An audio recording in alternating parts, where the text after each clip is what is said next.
আসসালামু আলাইকুম। খোলা কথা অনুষ্ঠানে আপনাদের স্বাগত জানাই আপেল মাহমুদ। আজকের বিষয় ধর্মের অপব্যবহার, নির্বাচনী রাজনীতিতে ঈমান বিক্রির খেলা। বাংলাদেশের নির্বাচনী রাজনীতিতে এখন এক অদ্ভুত প্রবণতা দেখা যাচ্ছে।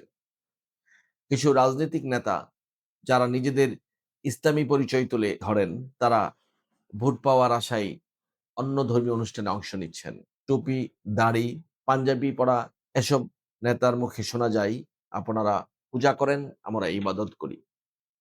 এমন কথাবার্তা যা ইসলামের মৌলিক শিক্ষার পরিপন্থী। ইসলাম ধর্ম স্পষ্টভাবে বলে দিয়েছে, ঈমান কোনো রাজনৈতিক পণ্য নয়। আল্লাহ তাআলা কোরআনে সতর্ক করেছেন, যারা তাদের ধর্মকে খেলা বা বিনোদনে পরিণত করে, তাদের জন্য কঠোর শাস্তি রয়েছে। সূরা হিজর ৮৫। নবী করিম সাল্লাল্লাহু আলাইহি সাল্লাম বলেছেন, যে ব্যক্তি পার্থিব লোভের জন্য ঈমান বিক্রি করে, তার জন্য আগুনের শাস্তি নির্ধারিত। অন্য ধর্মের প্রতি সম্মান দেখানো ইসলামের শিক্ষা, কিন্তু সম্মান আর আত্মবিক্রয়ের মধ্যে পার্থক্য রয়েছে। একজন মুসলিম অন্য ধর্মের আচার অনুষ্ঠানে এমনভাবে অংশ নিতে পারে না, যা ইসলামের মূল নীতির পরিপন্থী হয় বা বিশ্বাসে বিভ্রান্তি সৃষ্টি করে।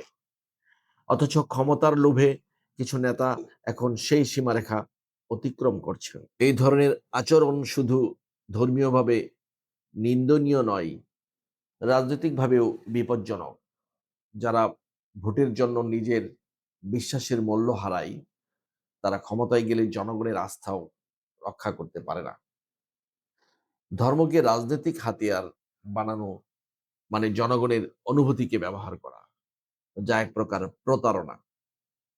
ধর্মের মূল শিক্ষা হলো ন্যায়, সততা ও আত্মসংযম। রাজনীতির মূল উদ্দেশ্য হওয়া উচিত মানুষের কল্যাণ। কিন্তু যখন ধর্ম ক্ষমতার সিঁড়ি হয়ে যায়, তখন সমাজে নৈতিক অবক্ষয় শুরু হয়।